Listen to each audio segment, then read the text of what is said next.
Minnesota has the only original wolf population in the continental United States, and 80% of Minnesotans believe the wolf should be protected. Howling for Wolves is asking Minnesotans to respect our true wildlife manager, the wolf. Their survival is critical to our ecosystems, our communities, and even our economy. As highly intelligent animals with strong social bonds, Minnesota wolves deserve to be protected and admired.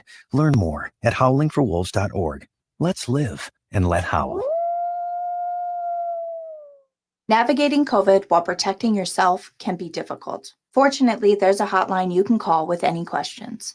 The Department of Indian Work St. Paul partnered with the Minnesota Department of Health to open the Twin Cities American Indian COVID-19 hotline. They provide information on vaccines, booster shots, and testing sites. Right now, booster shots are available to anyone over the age of 18 for those who are eligible. The Twin Cities American Indian COVID-19 hotline can also help with housing, food, medical, and educational support. If you or someone you know has questions about COVID-19, vaccinations, booster shots, or testing, please call 651-304-9986. Again, the number is 651-304-9986. The Twin Cities American Indian COVID-19 hotline is open for calls Monday through Friday from 8 a.m. to 5 p.m. Call the Twin Cities American Indian COVID-19 hotline at 651-304-9986. Hey, Cudahy to all my friends and relatives in four directions. This is Robert Pilot of Native Roots Radio presents I'm Awake. I'm here to ask you for your support. Finding honest Native-centered news is not easy. But with your support, we're able to provide accurate information about Standing Rock, Line 3, treaty violations, and COVID-19 in our Native communities. Please visit Native Roots Radio Network on Patreon and donate if you can. That's Native Roots Radio Network on Patreon. Pinigigi, and thank you for your support. Hey, Ogimaa, I've been hearing a lot about this term, climate justice. What is that? Climate justice is recognizing that the negative impacts of climate change don't affect all people equally. It also means transitioning from a fossil fuel-based economy to a more sustainable future. MN350 is one of the groups that's pushing for this transition to protect our futures. You can even get involved too. That's great, especially since I'm concerned about pipeline projects like Line 3. How can I help MN350? Just find them on Facebook or visit mn350.org. With a look at your AM 950 weather, I'm Patrick Lilia. Cloudy tonight with a low of 58, then a slight chance of showers and thunderstorms on Friday with a high of 78. Be ready for summer's heat with a cool deal from Standard Heating and Air Conditioning. Right now, take $850 off a new AC or ductless unit with payments as low as $65 a month. Go to standardheating.com. Portions of Native Roots Radio may be pre-recorded. It's a good day to be Indigenous. Get up, stand up. They are going to become more brutal. Because all the hippies were trying to be Indians anyway. They're going to become more repressive because it's a matter of dollars and their illusionary concepts of power. Hey, Victor. We must live in balance with the earth. And also with recent happenings at Wounded Knee. I am awake. Welcome to Native Roots Radio presents I'm Awake, and I'm your host, Wakanja Hade. Hey, Cudahy to all my friends and relatives in four directions. You are listening to Native Roots Radio presents I'm Awake, and I'm your host, Robert Pilot, and we discuss local and national Native news and events. And as you know, Wendy, Native issues are human issues, and human issues are Native issues. This portion of the show is brought to you by Native Roots Trading Post, located at 700 Nicollet Mall in downtown Minneapolis. We have summer hours, and we're closing on June 30th. So come on down and check out our swag and our Native American art. Plus, we're going to be online. Our store's online, and that's really picked up. Mm-hmm. And Wendy, I just want to mention a couple things before we get to Ogimaa with the news that you don't hear anywhere else. One, we're going to have Ruth Buffalo on here, North Dakota legislator, and then also Allison, who works she's a community liaison with the Hennepin County Library. And I see her at all these Native things, and she's making buttons for everyone and giving out free books to Native kids and adults, and I just want her to come on and speak her truth and tell everyone what she does, because she's really does a great job for our community. Awesome. Also wanted to mention too, after our show here today, AM 950 is going to go live with the hearings at 7 p.m. So of the January 6th Thank you. Yes. insurrection. So you could get it right here on AM 950 starting at 7 p.m. The progressive voice of Minnesota. Why don't they use my tag? Darn, I got such a good voice. But hey, before we get any further, let's go to Ogimaa with the news that you don't hear anywhere else, Wendy. Mm-hmm. Welcome, Ogimaa. Bonjour, Ani, everybody. I am Ogimaa Giniw Ikwe, and I am a member of the Red Lake Nation in northern Minnesota. And I have some news here for you today on Native Roots Radio. I tend to talk a lot about environmental news and issues related to the environment that are important to Indigenous and Native people all over Turtle Island. However, today I wanted to kind of talk about a sister or a cousin issue to that, which is politics. We need significantly more Indigenous people involved in politics and willing to take up representation or a representative seat, either in their local community or with a state or a federal office. And, our Indigenous relatives and communities have definitely taken that by storm. There's this huge wave of Indigenous candidates that are running for all levels of office nationally. In 2020, they set a record for a historical number of Indigenous candidates that ran and were elected for local, state, and national offices. And for the first time, there were 6 Indigenous people who were elected to Congress. And now we're looking at the 2022 midterm elections that are just starting. And that is happening again. In Alaska, there's 4 different Native candidates running, highly qualified Native candidates running for, I believe, 1 seat, which is exciting. Indian Country Today has compiled this master list of Indigenous candidates that are running for local, state, and national offices in the midterm election. They say it's not a complete list, but so far there's 96 Indigenous candidates who have declared that they were running for a state or a national office. This number also includes those who withdrew and those who did not win their primary election. So I wanted to touch base a little bit on that. So in Minnesota, we have Ernest Joseph Opgard Peltier running for Minnesota House in District 7 under the People's Party. He's Anishinaabe. We have Alicia Kozlowski from Minnesota for State House 8B. She's Democratic and she is Ojibwe. Steve Green is running for House District 2B and he is Republican. He's from the White Earth Nation. Jamie Becker Finn, as we all know, Minnesota State House 42B is a Democrat. She's a descendant of the Leech Lake Band of Ojibwe. Heather Keeler is State House District 4A, Democrat running for re-election. She's Yankton Sioux and Eastern Standing Rock Sioux. And Mary Kunish Podine. Oh, I'm sorry. She's Yankton Sioux and Eastern. It just says Eastern. It looks like it got caught off. So apologies to you, Heather. I should know your tribe, and I happen to not in front of me today. Mary Kunish Podine, 41D, is running for re-election, and she is Standing Rock Sioux. So that is super, super exciting. We have everybody, people in Montana, Nevada, North Dakota. We have Ruth Buffalo, of course, who's running for State House District 27 as a Democrat. She's Hidatsa, Mandan, and Chiricahua Apache. And there's also Thomasina Mandan in North Dakota who's running for State House District 4, and who is also a Democrat, and she's Mandan, Hidatsa, and Arikara. Richard Marcellus for North Dakota State District 9 is a Democrat. He's Turtle Mountain Band of Chippewa. Lisa DeVille, North Dakota State House 4A is a Democrat from MHA Nation, or Mandan, Hidatsa, and Arikara. Colette Brown, North Dakota State House 15, District 15 is also a Democrat. She's Spirit Lake Sioux Tribe. And Lillian Jones, another MHA Nation relative, is running for District 41 under the Democratic ticket as well. Robert, do you know if anybody's running in Wisconsin this year?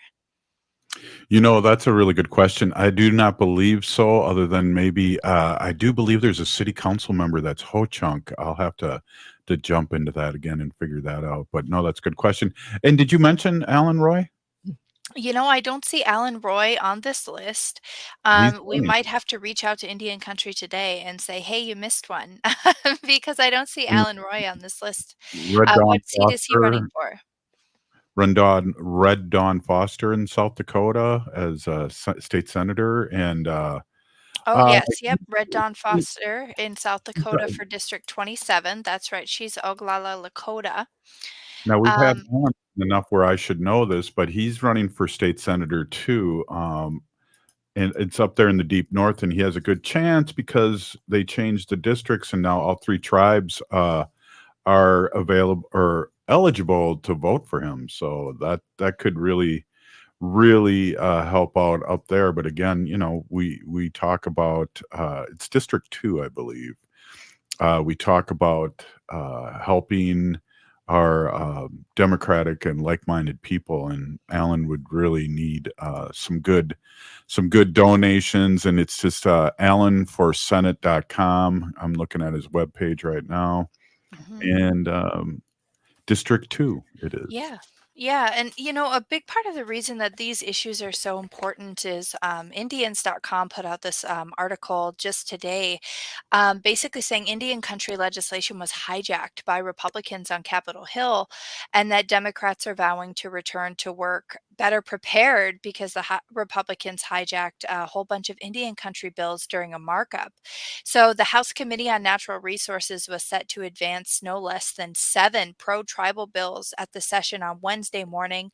But a representative from Arizona said that the legislative panel with the jurisdiction over Indian country issues adjourned the markup after the Republican minority dominated the discussion with issues that were largely unrelated to the agenda. So basically, they just hijacked the entire meeting and refused to talk about the issues. Some of the issues that were on the ticket include the Truth and Healing Commission on Indian Boarding School Policies Act, which is HR 5444, and the bill would require the federal government to investigate the Indian boarding school era through a Truth and Healing Commission on Indian boarding school policies in the United States, including an advisory committee. And the hearing before the House Subcommittee for Indigenous Peoples already took place on May 12th. And another really important bill that came through here, actually all of the rest of the bills that are listed on this page here all have to do with tribal sovereignty, with the environment and protecting their natural resources. So if you're not involved in politics as a Native person, now is the time to get involved. Absolutely. Pinagigi, there, Ogimaa for the news. Up next, legislator out of North Dakota, Ruth Buffalo. We'll be right back after this short break. Stay with us. Hey, Ogimaa, I've been hearing a lot about this term, climate justice. What is that? Climate justice is recognizing that the negative impacts of climate change don't affect all people equally. It also means transitioning from a fossil fuel-based economy to a more sustainable future. MN350 is one of the groups that's pushing for this transition to protect our futures. You can even get involved too. That's great, especially since I'm concerned about pipeline projects like Line 3. How can I help MN350? Just find them on Facebook or visit mn350.org. Minnesota has the only original wolf population in the continental United States, and 80% of Minnesotans believe the wolf should be protected. Howling for Wolves is asking Minnesotans to respect our true wildlife manager, the wolf. Their survival is critical to our ecosystems, our communities, and even our economy. Intelligent animals with strong social bonds. Minnesota wolves deserve to be protected and admired. Learn more at howlingforwolves.org. Let's live and let howl. Unwanted sexting or photos, inappropriate jokes, even tickling or wrestling can feel like a violation. Catcalling, cornering, or groping, getting them drunk or high for sex, recording sexual acts without permission, hurting someone because of their sexual orientation, raping a family member, a child, a date, a friend, a stranger, purchasing a human being for sex. You make the choice every single time. Sexual violence is many things. Make a choice. Do not do it. Sponsored by the Minnesota Indian Women's Sexual Assault Coalition. J&S Bean Factory is a Native-owned, community-supported, cozy, artsy coffee shop which offers roasted on-site beans, live music, and baked goods. Relax in the beautiful outside patio. City Pages writes, voted top 10 coffee shops. Tucked into a quiet corner of St. Paul's Highland Park neighborhood, this coffee shop roasts beans on site from the best coffee growing countries in the world. Located at 1518 Randolph Avenue, St. Paul. The good stuff.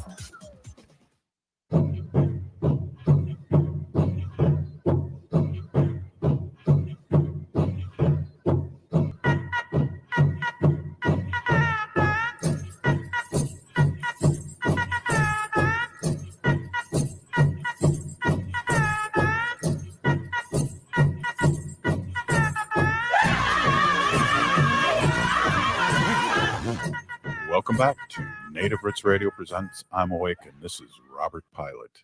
This portion of the show is brought to you by MN350, a grassroots organization fighting for climate justice. Hey, Wendy, we're always excited to have our friend from North Dakota, Ruth Buffalo, on, and just to check in and see how she's doing, and then maybe give her a little shout out on her webpage. Ruth, thank you so much for coming on. We really appreciate it. Yes, mods are good odds. Thank you for having me. It's always good to be back. Yes. Hey, so Ruth, what's happening in North Dakota? I know we've touched base and talking about a lot of things. You're working with trying to get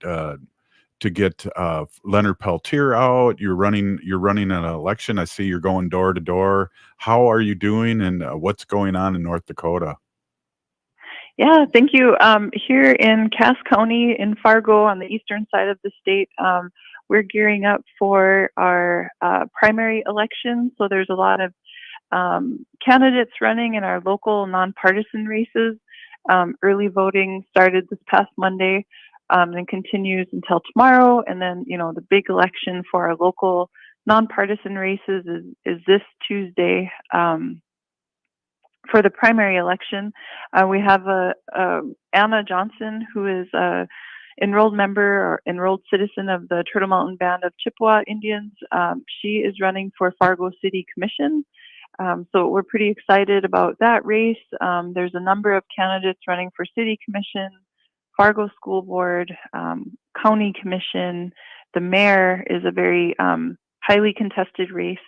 And so we're helping a lot of the local nonpartisan races by going door to door, but we're also going door to door within our new District 27 boundary lines as well.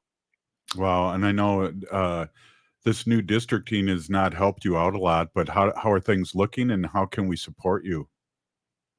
It's hard to say how things will play out. It's always a challenge being in a supermajority red state, and District 27 is more of a purple district. It's not a traditional blue district, and so we have our work cut out for us. So that's why we're going to the doors early and trying to reach as many voters as we can. I'm really excited about my running mates. They are very motivated and really want to be in it to win it. So they're knocking doors alongside of me.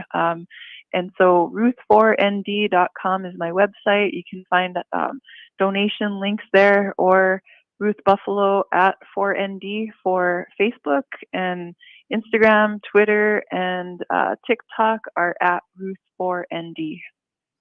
TikTok, Ruth, you're doing TikTok now? Right on. No, actually not. I mean, I have an account, but I'm still trying to get my first video up and running. I haven't made that leap yet, but I do have an account.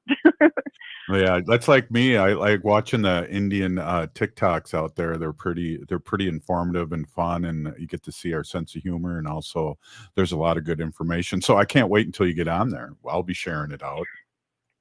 Yeah, thank you. There's a federal commission that will be having a hearing in Bismarck at the end of the month, Thursday and Friday, I believe, at the United Tribes Technical College campus in Bismarck, North Dakota. It's a federal commission on children, and I believe it's named after a fellow MHA Nation member who is very prominent woman leader. Alice Spotted Bear is a former chairwoman for the tribe that I'm a member of and a citizen of. So I got invited to be on a panel Thursday at 1:30 June 23rd at UTTC, or Tribes as we refer to it as. It's calling for the status of Native children. So huge task to be asked to call to share a few words, like a 10-minute presentation during that time. Hey, everybody. We're here with Ruth Buffalo, North Dakota Legislator, District 27. Just checking in. It's always great to see your videos and your posts and your beautiful family on Facebook. We really appreciate you coming on, because we just love what you do. Mods, Gidads, thank you in the Hidatsa language. It's been an interesting time in this legislative role. North Dakota, we're very unique in a few different ways, as the world knows, but legislatively speaking, we serve 4-year terms. So this is I'm in my first 4-year term seeking re-election. We don't meet every year. By law, we meet 80 days every other year. And so right now we're in our interim year. I sit on the Judiciary and the Healthcare interim committees. We actually are meeting in Bismarck next week for our interim healthcare committee, but I really appreciate your words of encouragement. Currently, I am the only woman of color, the only Indigenous woman in our state legislature, so we're working, diligently to change that and bring more fresh voices into that legislative arena. But it's a challenge, but as a former athlete, I'm up for a good challenge and love to serve our people. So I just appreciate any airtime I can get to share my message and how people can further support our campaign. Wow, it's awesome to have you on, but it's also sad to hear that you're the only BIPOC person in North Dakota. That's harsh. It is. It's a big responsibility, and it's you try to do the best you can, but still stay grounded in this work. And I am a mom of 4 children, and just thankful for the support that my family provides me. My husband, small business owner and entrepreneur, and so yeah, we're just thankful to be in this role to help serve the people and help improve the quality of life for generations today and generations to come. Perfect. And I know here in Minnesota we have some powerhouses in the House and Senate too. But I do believe if we didn't have any natives in our state Senate or legislature, there's a lot of things that would be overlooked. Is that what you feel like you have to educate a lot of people? Constantly. Yes, that's exactly it. It is true. If you're not at the table, you're on the menu. Just by your mere presence does actually shift the conversation. Even amongst allies, we all have blind spots, and it's something that we need to strive to do better at, in making sure that we are providing a comprehensive lens when we look at issues, and making sure that we don't cause further harm to tribal nations, that we're protecting tribal sovereignty, and that we are truly thinking 7 generations ahead. Wow, and that's really well put. We had a guest on yesterday, Ruth, who talked about this company, this LLC, taking all their Lakota language and licensing it. So we all have to be careful and walk in a good way, and also keep our eyes peeled for things like that, because how ridiculous is that a tribe has to pay for their own language and their own ways, their medicines, and all these things that these people copywrote. It's just unbelievable. Right. Yep. We do have to strive to be a good relative. And I'll put a plug in for First Nations Women's Alliance. They are based out of Devils Lake, North Dakota, but they are a nonprofit organization that focuses on sexual assault prevention and awareness, and human trafficking prevention and awareness, and now MMIP. But they are working to help our communities become stronger, and really doing a lot of prevention work. And with that being said, they are going to be hosting a butterfly project at Spirit Lake Indian Reservation this Saturday, where they'll be doing a lot of cultural teachings, ribbon skirt making for young girls, women ages 13 through 19. So I will be a part of that. So looking forward to spending some time with the women and girls and Two-Spirit folks. So just looking forward to a good Saturday with the Buffalo Project at Spirit Lake Nation. Wow, that was a great plug, and we appreciate Wendy and I know Ogimaa too appreciate so much of what you do. Give a last plug here for how people can donate to your campaign and your sites and your TikTok. Sure. Facebook, I'm Ruth Buffalo 4, the number 4, ND.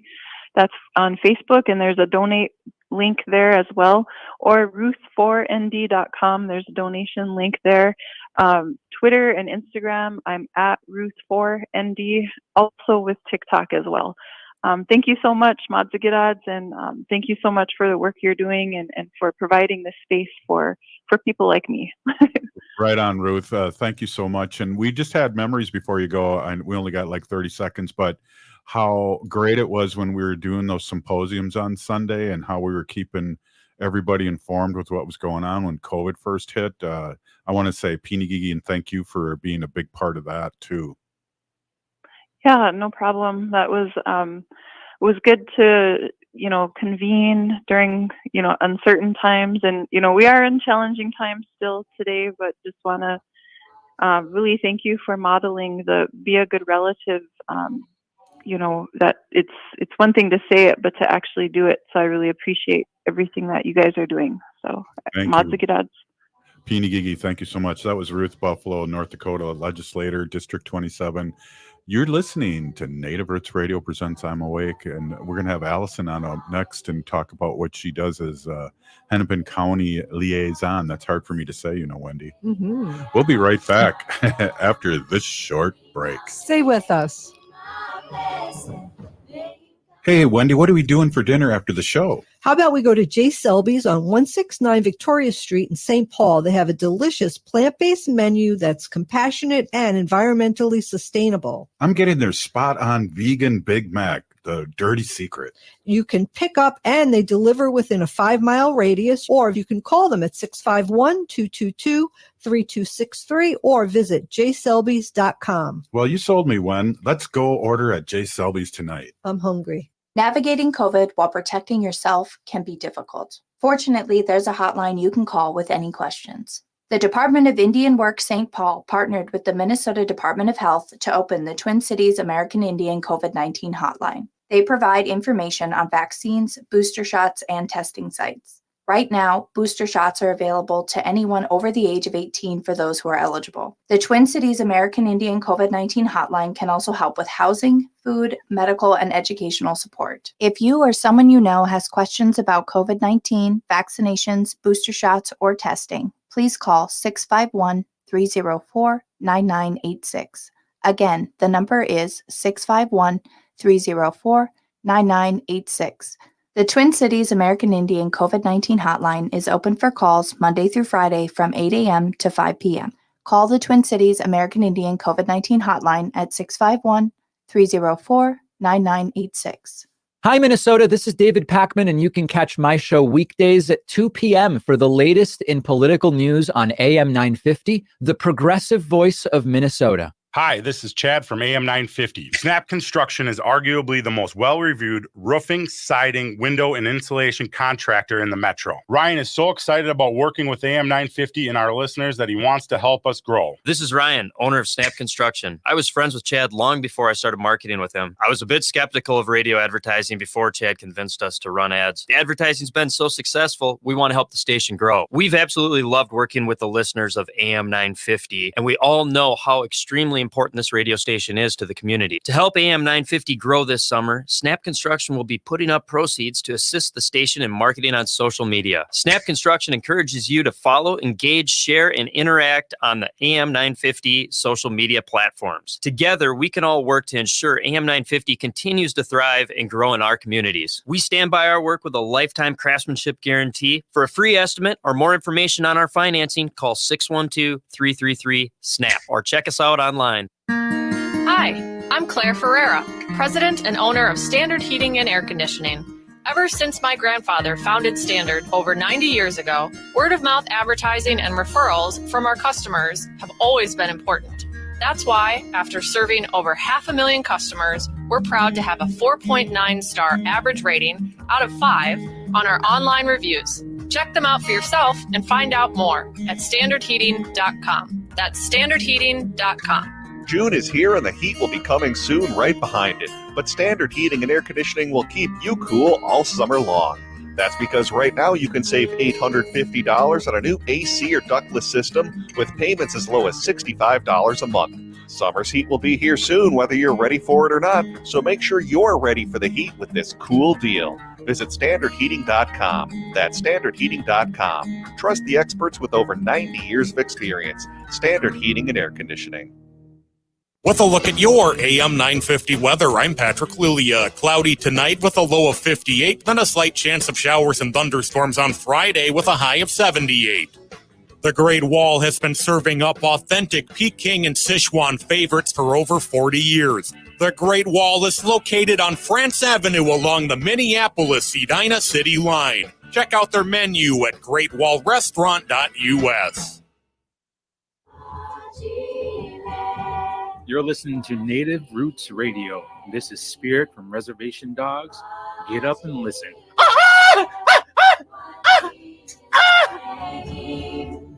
Welcome back to Native Roots Radio presents I'm Awake, and this is Robert Pilot. This portion of the show is brought to you by the Minnesota Indian Women's Sexual Assault Coalition. Well, that gives me a reminder, listening to Dallas Goldtooth there doing a promo for us, that we have interviews coming up with Rutherford Falls cast members at their shows coming up, Wendy, and really excited. And I don't know if you ever saw Chris Farley talk to Paul McCartney on Saturday Night Live. You know, he's, oh, that's really great. That's how I was interviewing him. I was all like, oh, remember that time? And it was just like, so they have a lot of good things to say. I'm an amateur interviewer, so it'll be fun to listen. We have 3 segments of 2 guests, 10-minute segments of the stars, I should say, and it's going to be a lot of fun. Yeah, definitely. Can't wait.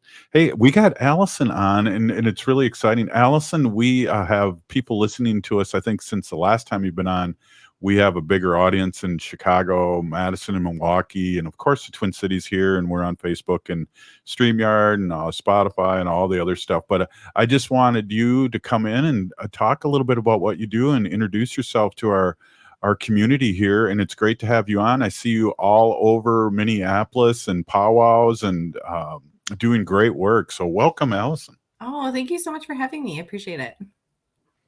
Yeah, so introduce yourself and tell people what you do. Okay, my name is Allison Waka. I'm Menominee and Navajo. My clans are Tatanasani and Owasso. I always like to acknowledge my parents, Mary Alice Sosi and Lawrence Waka. And I am a community liaison with Hennepin County. I thought it was 5 years, and I was like, oh wait, I'm counting, and it's like going on 6 years now. So it's been a long time. And I haven't really officially announced it, but I did have a move within Hennepin County. I still have my library funding, so I'm still out of Franklin Library, but I have moved over to community engagement for the county as a whole. So previously I used to just be Southside Minneapolis, and now I do the whole Hennepin County, which is quite huge. So still with the Native community though. So really excited about the move. It's been about a few months in now, and I'm really liking it. I'm really glad I still am able to be serving the library and purchasing books and that sort of thing as well. So kind of best of both worlds. Yeah, it's really always great to see you. The kids love seeing you. You have those Native coloring books you hand out for free, and buttons. I don't even want to get into that. The buttons. Yeah, I think we've inspired. There's a lot of organizations now that make their own buttons, so that's good. Yeah, and appreciate all your support too. And also books. I know last time I saw you were handing out for free our brother Oh, he just passed away. Why can't I think of his name? I hung Clyde? out all the time. Clyde's book? Clyde, yeah, I'm sorry, Clyde Belcourt. Yep, He yep. handed out these Mhm. books, and they're great books. Yeah. You know, all those stories I heard from him are so accurate and are in that book. Oh, good. That's good to hear. So I work with under a grant from the Friends of the Library. So that's kind of our fundraising arm of the library. And they give me, well, not me, our community, a grant where I can purchase new Native authored books throughout the year. And so it really, if you would have told me as a little girl, like your job will be able to buy books and give them away, I would not have believed you. This is like a dream job. So it's really nice to work with like Birch Bark Books and really get Native authored books into people's hands.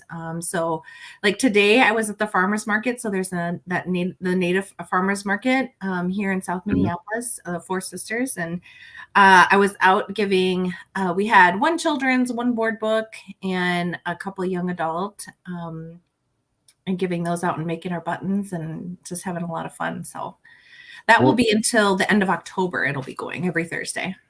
Yeah, we talk about that, and I try and make it down there as much as Yeah, possible. I think that's where I met you.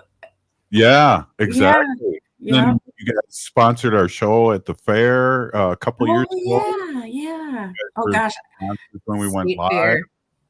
Yeah, and one of the things that's kind of a light bulb's gone off in my head right now is like, why don't you talk about some of the hot Native authors that are out there? Oh my gosh. There's, I really am super excited about how Native authors are being more supported. There's just an increase. I'm part of the American Indian Library Association and a member. I'm actually running for vice president right now. And it's kind of funny because I'm the only one on the ballot. So I will be vice president. I can safely say.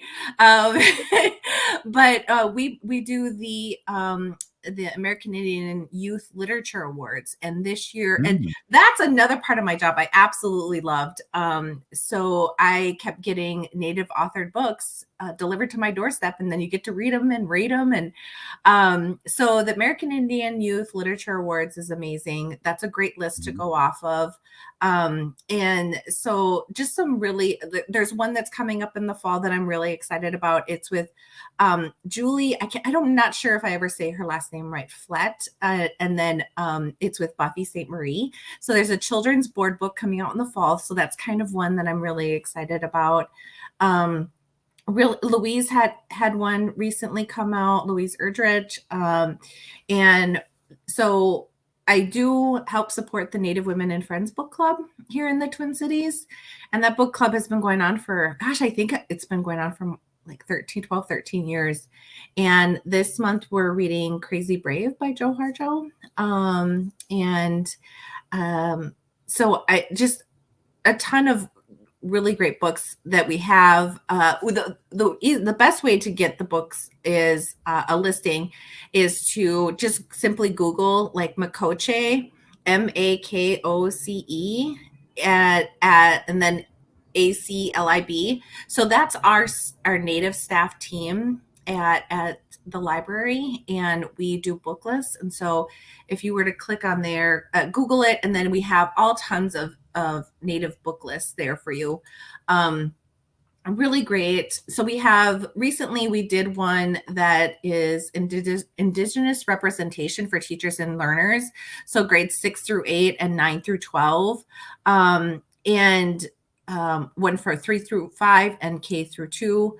That actually was done with the Minnesota State Libraries with Indigenous representation group that they have going.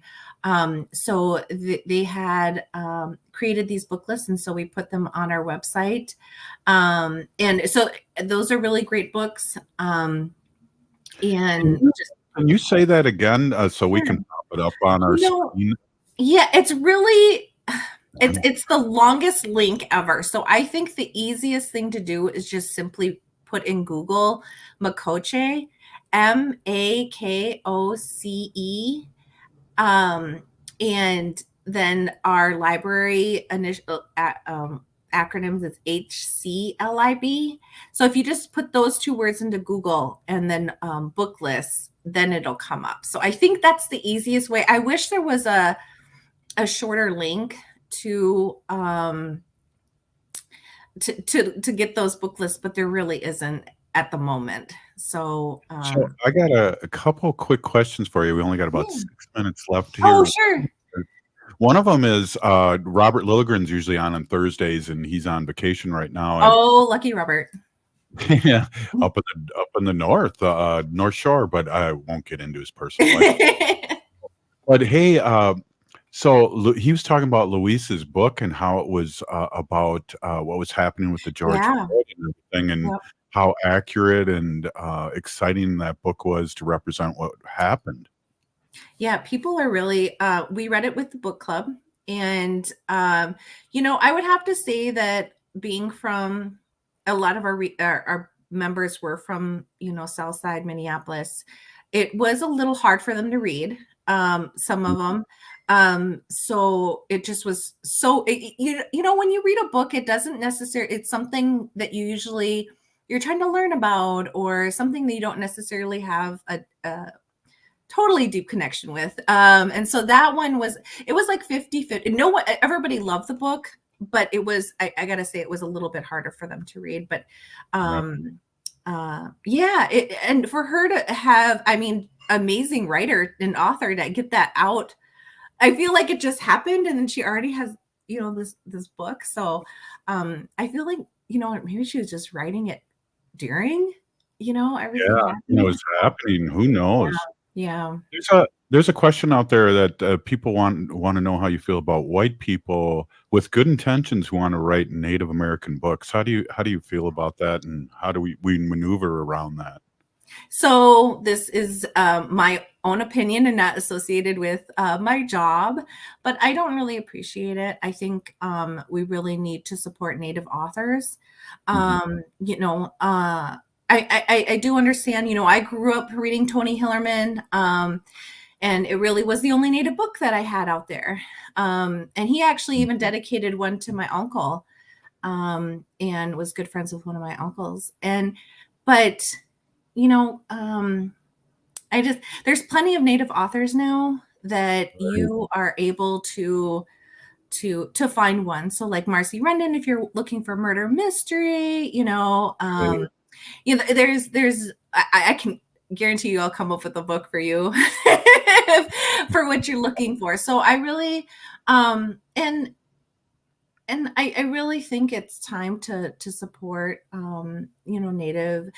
I really believe we've all, storytelling is in our genes and DNA, and so I think it's time for us to have our own light on be able to write our own books, and so I feel a lot of non-Native authors, non-Native folks are more inclined to read books about natives by non-Native authors, right? Okay. And but really before, that's all that was out there. That was the only option that was there.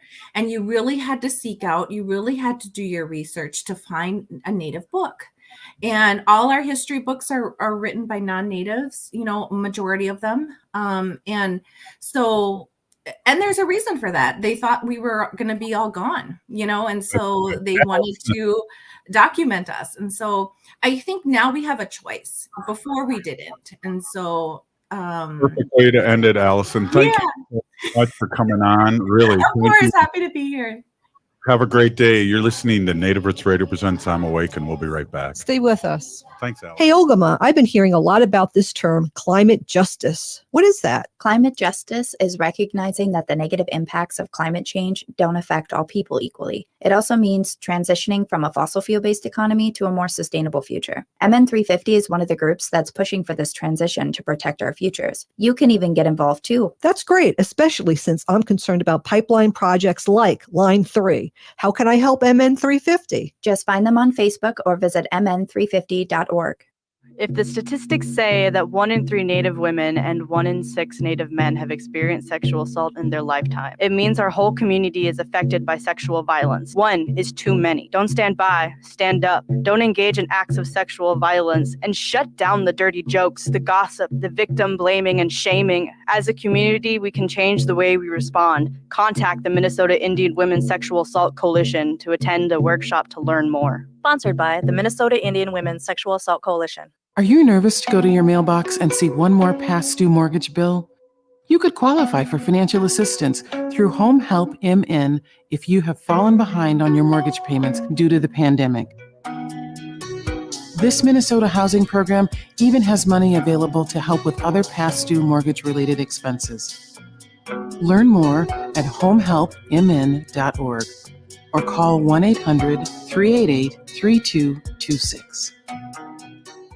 J&S Bean Factory is a native-owned, community-supported, cozy, artsy coffee shop which offers roasted on-site beans, live music, and baked goods. Relax in the beautiful outside patio.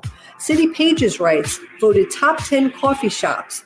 Tucked into a quiet corner of St. Paul's Highland Park neighborhood, this coffee shop roasts beans on-site from the best coffee-growing countries in the world. Located at 1518 Randolph Avenue, St. Paul. The good stuff.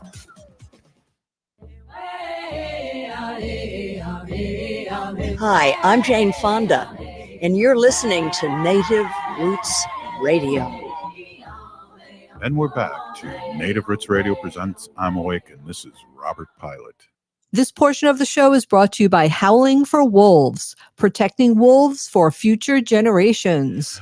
Well, that was a good one. Hey, Wendy, I want to introduce everyone to you, my awesome and beautiful wife, Wendy Pilot. Wendy's been an animal advocate for many, many years, and then we started the show, and now you talk about our sacred animals, which are relatives, which are basically all living things. Mm-hmm. So take it away, Wendy. Yes. Hi, everybody. My name is Hanajihihani. That means cares for them. I was given that name by my Dega Curtis. Curtis goes by Mashke Hanajinga, which means walks on white clouds. I'm a humane policy volunteer leader for the Humane Society of the United States, and I work on animal issues at the local and state level, and it's always my pleasure to do that. Last week, I was working on and talking to you all about the Humane Society of the United States first quarter report of 2022. As everybody knows or may not know, Kitty Block is the president and CEO of the Humane Society of the United States and Humane Society International. And I always think that it's funny that Kitty has the first name Kitty Block, and she is like the a cat, and she's the president and CEO. She's a cool cat, I bet. She does unbelievable work. It's astounding to me how she even does all the things that she does. But last week when I was talking about the first quarter report, we talked about how the Humane Society of the United States is really working really hard to stop the sale of puppies and kittens in pet stores that are originated from puppy mills. And how we're really working really very hard about getting animals out of cosmetic testing. And we talked about the Cruelty Cutter app. It's a free app that you could put on your phone, and you could scan barcodes and see if the item that you're buying is cruelty free. We also talked about how we're working on farmed animals and like helping chickens, right? For instance, getting out of those little battery cages where they can't walk around and they're stuck in there. So I just wanted to finish up on a few other things that they're working on because it's really, really fantastic stuff. So if we want to talk about our farm animals, how about working on ending the use of veal and gestational crates, and of course the cages for the egg laying hens. Yeah, so this is like really important. And the Humane Society of the United States is really working with lots and lots of restaurants. Like, for instance, Blooming Brands, which owns Outback Steakhouse, announced a global cage-free egg goal with the Humane Society of the United States assistance. The Cheesecake Factory announced in a joint press release with the Humane Society of the United States that it will accelerate its pledge and reach 100% cage-free this year instead of waiting until 2025. So this is like really good news. I mean, you want all the things that happen to our farmed animals are done behind closed doors and nobody ever gets to see them, because if you did see them, you would be astounded and astonished and horrified, honestly.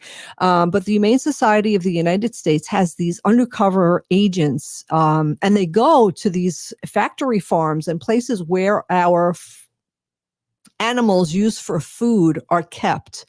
And they document the horrors that these animals go through. But then what they do is they do something about it and change the laws. So I think that's really great. Yep, the cage-free. Here, this is something that's pretty astounding.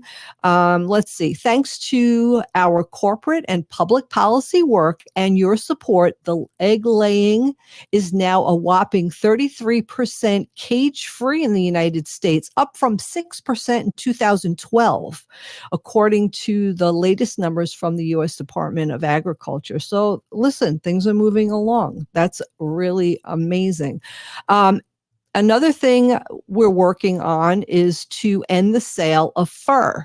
Now, we're not talking about fur that's used in traditional Native American ceremony. We're talking about fur that comes from fur farms.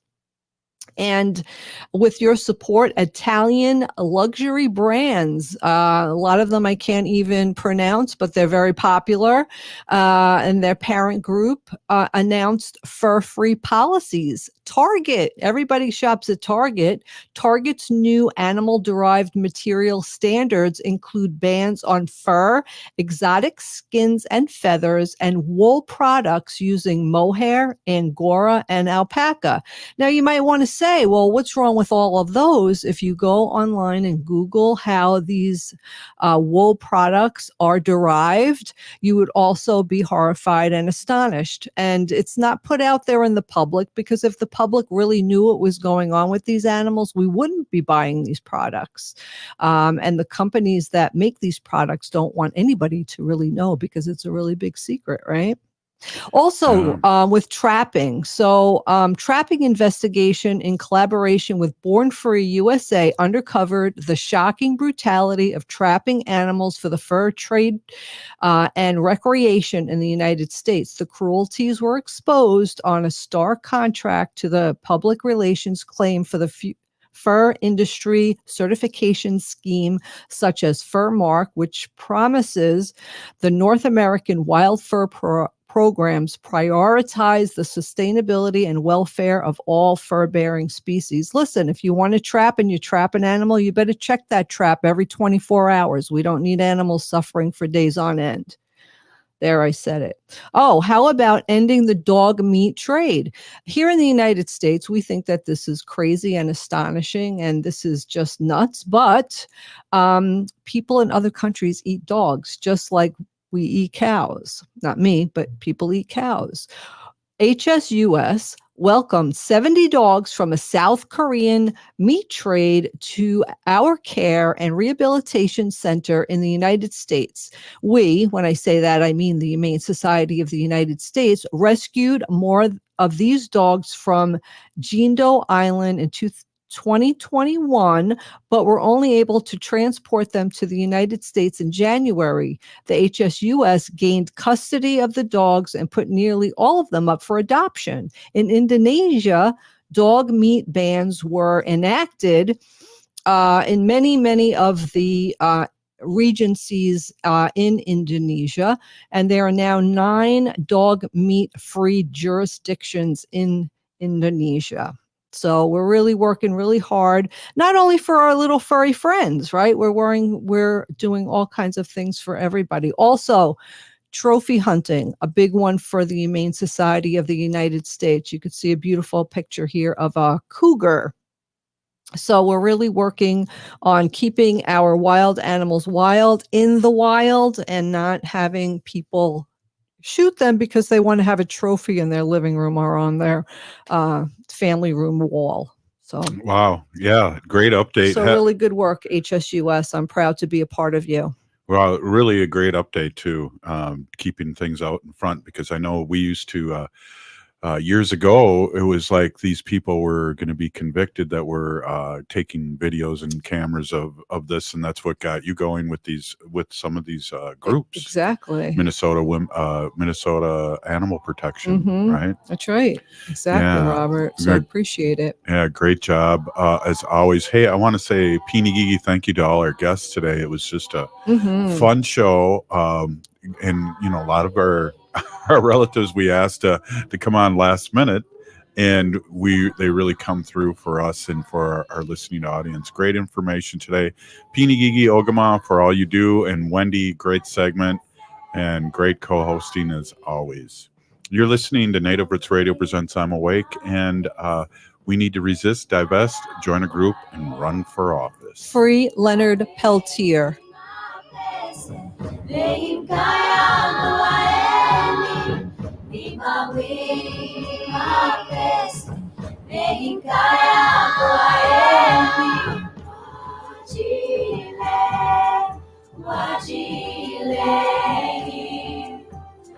This is the Being Curious Show. I'm Brian Mariani, founder of No Shift Own. And I'm